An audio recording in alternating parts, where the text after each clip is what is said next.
আসসালামু আলাইকুম বন্ধুরা, কেমন আছেন? আশা করি সকলেই ভালো আছেন। আজকে আপনাদেরকে দেখাবো ক্যাবিনেট বেসিন কিভাবে ফিটিং করা হয়। প্রথমে আপনার কাবাডোটা আগে ওয়ালের সাথে ফিটিং করে নিতে হবে। তারপরে বেসিনটা ওই কাবাডোর উপরে ভালো করে সুন্দর করে সোজা করে বসিয়ে দিতে হবে।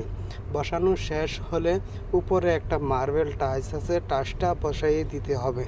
আপনারা দেখতেছেন আমি আগে ক্যাবিনেট কাভারটা আগে আমি ওয়ালের সাথে বসিয়ে নিয়েছি, তারপরে বেসিনটাও উপরে বসিয়ে দিয়েছি। তারপরে যে মার্বেল টাইলসটা আছে টাইলসটার উপরে ভালো করে সিলিকন লাগিয়ে দিতে হবে। আমি আপনাদেরকে সহজে বোঝানোর জন্য আগে এগুলা মাপ দিয়ে কাটিং করে নিয়েছি। আপনারা দেখতেছেন আমি ভালো করে চারদিক দিয়ে সিলিকন ভালোভাবে লাগিয়ে দিতে হবে, কারণ এটা টাইলস উপরে অনেক ভারী, এই জন্য আমি এটা ভালো করে সিলিকন চারদিকে দিয়ে নিতেছি। সিলিকনটা লাগানোর সময় অবশ্যই আপনার আস্তে ধীরে ভালোভাবে চতুর্দিকে সিলিকনটা লাগিয়ে নিতে হবে। সিলিকনটা লাগানো শেষ হলে আস্তে করে আপনার টাইলসটা ভালো করে সুন্দর করে বসিয়ে দিতে হবে।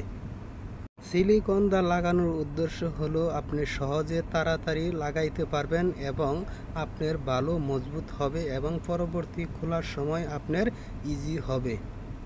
আপনারা দেখতেছেন আমি ওয়ালের সাইডে সিলিকনগুলো ভালো করে গ্যাপগুলো যাতে না থাকে এই জন্যই ভালো করে আমি ওয়ালের সাইডে বেশি করে দিয়ে নিতেছি। তারপরে যে কাজগুলো আমি করব আপনারা মনোযোগ দিয়ে দেখলে আপনারাও আপনার বাসায় সুন্দরভাবে এভাবে ফিটিং করতে পারবেন।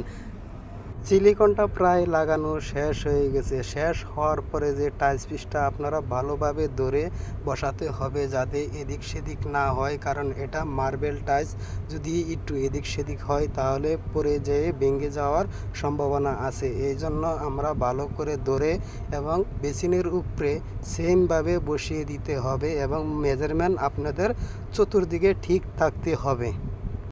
আপনারা দেখতেছেন আমরা টাইলসটা ভালো করে বসিয়ে দিয়েছি। এখন আমরা যে কাজটা করব, এখন বেসিনের যে ওয়াটার ট্যাপটা আছে এই ওয়াটার ট্যাপটা বসিয়ে দিতে হবে।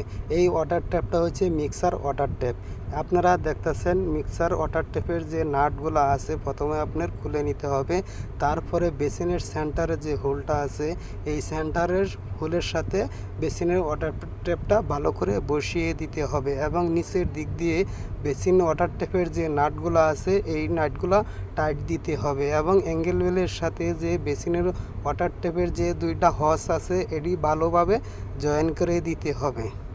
সবগুলো হজ জয়েন করা শেষ হলে আপনার যে কাজটা করতে হবে, নিচের দিকে যে একটা ডেন হোলে আছে এটাও ভালোভাবে জয়েন করে নিতে হবে। এরপরে আপনারা পানি ছেড়ে মিক্সারের দুনো সাইড চেক করে দেখতে হবে।